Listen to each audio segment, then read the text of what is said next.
말씀이 우리와 함께 날마다 만나는 성경 통독 일기 마르코 복음서 10장에서 11장입니다. 10장 혼인과 이혼. 예수님께서 그곳을 떠나 유다 지방과 요르단 건너편으로 가셨다.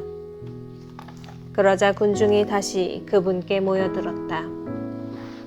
그래서 예수님께서는 늘 하시던 대로 다시 그들을 가르치셨다. 그런데 바리사이들이 와서 예수님을 시험하려고 남편이 아내를 버려도 됩니까? 하고 물었다. 예수님께서 그들에게 모세는 너희에게 어떻게 하라고 명령하였느냐? 하고 되물으시니 그들이 이혼장을 써주고 아내를 버리는 것을 모세는 허락하였습니다. 하고 대답하였다. 그러자 예수님께서 이르셨다. 너희 마음이 완고하기 때문에 모세가 그런 계명을 기록하여 너희에게 남긴 것이다. 창조 때부터 하느님께서는 사람들을 남자와 여자로 만드셨다. 그러므로 남자는 아버지와 어머니를 떠나 아내와 결합하여 둘이 한 몸이 될 것이다. 따라서 그들은 이제 둘이 아니라 한 몸이다. 하느님께서 맺어주신 것을 사람이 갈라놓아서는 안 된다. 집에 들어갔을 때에 제자들이 그 일에 관하여 다시 묻자 예수님께서 그들에게 말씀하셨다. 누구든지 아내를 버리고 다른 여자와 혼인하면 그 아내를 두고 간음하는 것이다. 또한 아내가 남편을 버리고 다른 남자와 혼인하여도 간음하는 것이다. 어린이들을 사랑하시다. 사람들이 어린이들을 예수님께 데리고 와서 그들을 쓰다듬어 달라고 하였다. 그러자 제자들이 사람들을 꾸짖었다. 예수님께서는 그것을 보시고 언짢아하시며 제자들에게 이르셨다. 어린이들이 나에게 오는 것을 막지 말고 그냥 놓아두어라. 사실 하느님의 나라는 이 어린이들과 같은 사람들의 것이다. 내가 진실로 너희에게 말한다. 어린이와 같이 하느님의 나라를 받아들이지 않는 자는 결코 그곳에 들어가지 못한다. 그러고 나서 어린이들을 끌어안으시고 그들에게 손을 얹어 축복해 주셨다. 하느님의 나라와 부자. 예수님께서 길을 떠나시는데 어떤 사람이 달려와 그분 앞에 무릎을 꿇고 선하신 스승님, 제가 영원한 생명을 받으려면 무엇을 해야 합니까? 하고 물었다. 그러자 예수님께서 그에게 이르셨다. 어찌하여 나를 선하다고 하느냐? 하느님 한 분 외에는 아무도 선하지 않다. 너는 계명들을 알고 있지 않느냐? 살인해서는 안 된다. 간음해서는 안 된다. 도둑질해서는 안 된다. 거짓 증언을 해서는 안 된다. 횡령해서는 안 된다. 아버지와 어머니를 공경하여라. 그가 예수님께 스승님, 그런 것들은 제가 어려서부터 다 지켜왔습니다. 하고 대답하였다. 예수님께서는 그를 사랑스럽게 바라보시며 이르셨다. 너에게 부족한 것이 하나 있다. 가서 가진 것을 팔아 가난한 이들에게 주어라. 그러면 내가 하늘에서 보물을 차지하게 될 것이다. 그리고 와서 나를 따라라. 그러나 그는 이 말씀 때문에 울상이 되어 슬퍼하며 떠나갔다. 그가 많은 재물을 가지고 있었기 때문이다. 예수님께서 주위를 둘러보시며 제자들에게 말씀하셨다. 재물을 많이 가진 자들이 하느님 나라에 들어가기는 참으로 어렵다.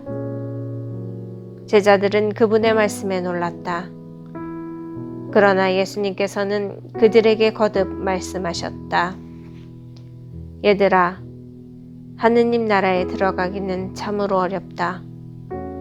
부자가 하느님 나라에 들어가는 것보다 낙타가 바늘귀로 빠져나가는 것이 더 쉽다.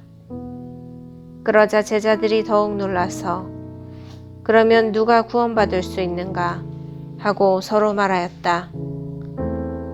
예수님께서는 그들을 바라보며 이르셨다. 사람에게는 불가능하지만 하느님께는 그렇지 않다. 하느님께는 모든 것이 가능하다. 따름과 보상. 그때 베드로가 나서서 예수님께 말하였다. 보시다시피 저희는 모든 것을 버리고 스승님을 따랐습니다. 예수님께서 말씀하셨다. 내가 진실로 너희에게 말한다. 누구든지 나 때문에 또 복음 때문에 집이나 형제나 자매, 어머니나 아버지, 자녀나 토지를 버린 사람은 현세에서 박해도 받겠지만 집과 형제와 자매와 어머니와 자녀와 토지를 100배나 받을 것이고 내세에서는 영원한 생명을 받을 것이다. 그런데 첫째가 꼴찌되고 꼴찌가 첫째 되는 이들이 많을 것이다. 순환과 부활을 세 번째로 예고하시다. 그들이 예루살렘으로 올라가는 길이었다. 예수님께서는 제자들 앞에 서서 가고 계셨다. 그들은 놀라워하고 또 뒤따르는 이들은 두려워하였다. 예수님께서 다시 12 제자를 데리고 가시며 당신께 닥칠 일들을 그들에게 말씀하기 시작하셨다. 보다시피 우리는 예루살렘으로 올라가고 있다. 거기에서 사람의 아들은 수석 사제들과 율법학자들에게 넘겨질 것이다. 그러면 그들은 사람의 아들에게 사형을 선고하고 그를 다른 민족 사람들에게 넘겨 조롱하고 침뱉고 채찍질하고 나서 죽이게 할 것이다. 그러나 사람의 아들은 사흘 만에 다시 살아날 것이다. 출세와 섬김. 제베데오의 두 아들 야고보와 요한이 예수님께 다가와 스승님, 저희가 스승님께 청하는 대로 저희에게 해주시기를 바랍니다. 하고 말하였다. 예수님께서 그들에게 내가 너희에게 무엇을 해주기를 바라느냐 하고 물으시자 그들이 스승님께서 영광을 받으실 때 저희를 하나는 스승님 오른쪽에 하나는 왼쪽에 앉게 해주십시오 하고 대답하였다. 예수님께서 그들에게 너희는 너희가 무엇을 청하는지 알지도 못한다. 내가 마시는 잔을 너희가 마실 수 있으며 내가 받는 세례를 너희가 받을 수 있느냐 하고 물으셨다. 그들이 할 수 있습니다 하고 대답하자 예수님께서 그들에게 말씀하셨다. 내가 마시는 잔을 너희도 마시고 내가 받는 세례를 너희도 받을 것이다. 그러나 내 오른쪽이나 왼쪽에 앉는 것은 내가 허락할 일이 아니라 정해진 이들에게 돌아가는 것이다. 다른 10 제자가 이 말을 듣고 야고보와 요한을 불쾌하게 여기기 시작하였다. 예수님께서는 그들을 가까이 불러 이르셨다. 너희도 알다시피 다른 민족들의 통치자라는 자들은 백성 위에 군림하고 고관들은 백성에게 세도를 부린다. 그러나 너희는 그래서는 안 된다. 너희 가운데서 높은 사람이 되려는 이는 너희를 섬기는 사람이 되어야 한다. 또한 너희 가운데에서 첫째가 되려는 이는 모든 이의 종이 되어야 한다. 사실 사람의 아들은 섬김을 받으러 온 것이 아니라 섬기러 왔고 또 많은 이들의 몸값으로 자기 목숨을 바치러 왔다. 예리코에서 눈먼이를 고치시다. 그들은 예리코에 들어갔다. 예수님께서 제자들과 많은 군중과 더불어 예리코를 떠나실 때 디메오의 아들 바르티메오라는 눈먼 거지가 길가에 앉아 있다가 나자렛 사람 예수님이라는 소리를 듣고 다윗의 자손 예수님, 저에게 자비를 베풀어 주십시오 하고 외치기 시작하였다. 그래서 많은 이가 그에게 잠자코 있으라고 꾸짖었지만 그는 더욱 큰 소리로 다윗의 자손이시여 저에게 자비를 베풀어 주십시오 하고 외쳤다. 예수님께서 걸음을 멈추시고 그를 불러오너라 하셨다. 사람들이 그를 부르며 용기를 내어 일어나게 예수님께서 당신을 부르시네 하고 말하였다. 그는 겉옷을 벗어 던지고 벌떡 일어나 예수님께 갔다. 예수님께서 내가 너에게 무엇을 해주기를 바라느냐 하고 물으시자 그 눈먼이가 스승님, 제가 다시 볼 수 있게 해 주십시오 하였다. 예수님께서 그에게 가거라, 내 믿음이 너를 구원하였다 하고 이르시니 그가 곧 다시 보게 되었다. 그리고 그는 예수님을 따라 길을 나섰다. 11장 예루살렘에 입성하시다. 그들이 예루살렘 곧 올리브산 근처 벳파게와 베타니아에 가까이 이르렀을 때 예수님께서 제자 둘을 보내며 말씀하셨다. 너희 맞은 쪽 동네로 가거라. 그곳에 들어가면 아직 아무도 탄 적이 없는 어린 나귀 한 마리가 매여 있는 것을 곧 보게 될 것이다. 그것을 풀어 끌고 오너라.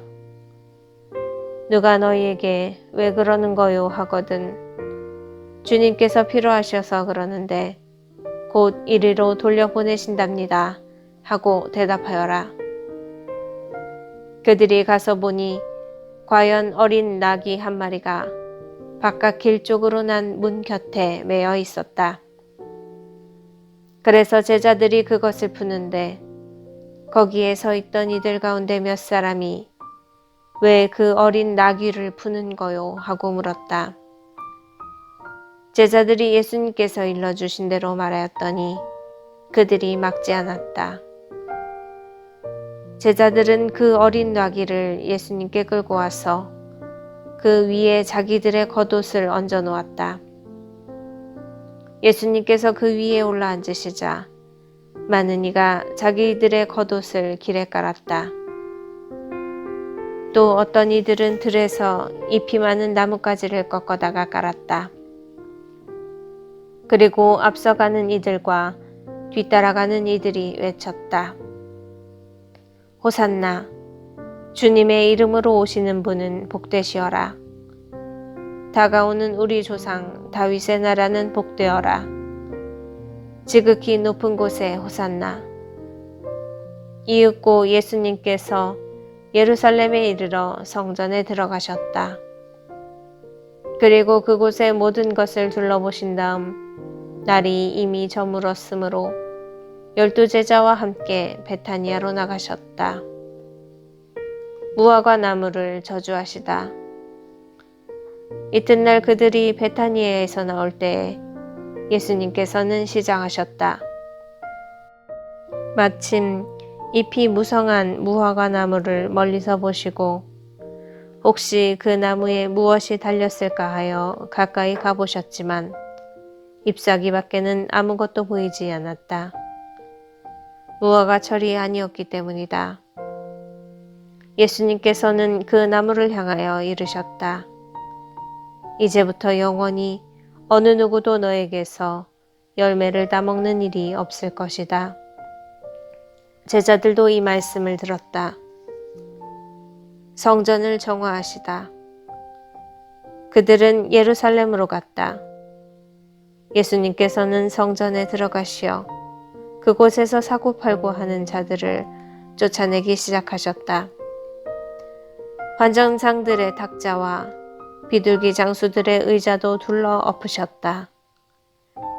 또한 아무도 성전을 가로질러 물건을 나르지 못하게 하셨다. 그리고 그들을 가르치시며 이렇게 말씀하셨다. 나의 집은 모든 민족들을 위한 기도의 집이라 불릴 것이다. 라고 기록되어 있지 않느냐. 그런데 너희는 이곳을 강도들의 소굴로 만들어버렸다. 수석 사제들과 율법 학자들은 이 말씀을 듣고 그분을 없앨 방법을 찾았다.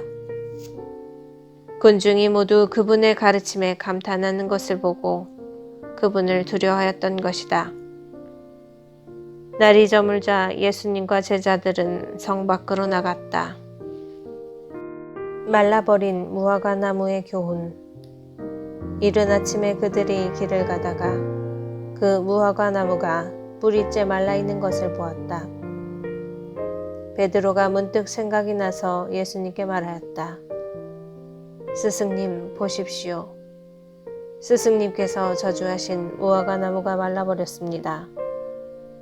그러자 예수님께서 제자들에게 말씀하셨다. 하느님을 믿어라. 내가 진실로 너희에게 말한다. 누구든지 이 산더러 들려서 저 바다에 빠져라 하면서 마음속으로 의심하지 않고 자기가 말하는 대로 이루어진다고 믿으면 그대로 될 것이다. 그러므로 내가 너희에게 말한다. 너희가 기도하며 청하는 것이 무엇이든 그것을 이미 받은 줄로 믿어라. 그러면 너희에게 그대로 이루어질 것이다. 너희가 서서 기도할 때 누군가에게 반감을 품고 있거든 용서하여라. 그래야 하늘에 계신 너희 아버지께서도 너희의 잘못을 용서해 주신다. 예수님의 권한을 문제 삼다. 그들은 다시 예루살렘으로 갔다. 예수님께서 성전들을 거닐고 계실 때 수석 사제들과 율법 학자들과 원로들이 와서 예수님께 말하였다. 당신은 무슨 권한으로 이런 일을 하는 것이오? 또 누가 당신에게 이런 일을 할 수 있는 권한을 주었소? 그러자 예수님께서 그들에게 이르셨다. 너희에게 한 가지 물을 터이니 대답해 보아라. 그러면 내가 무슨 권한으로 이런 일을 하는지 너희에게 말해주겠다. 요한의 세례가 하늘에서 온 것이냐? 아니면 사람에게서 온 것이냐? 대답해 보아라. 그들은 저희끼리 의논하였다. 하늘에서 왔다 하면 어찌하여 그를 믿지 않았느냐 하고 말할 터이니 사람에게서 왔다 할까?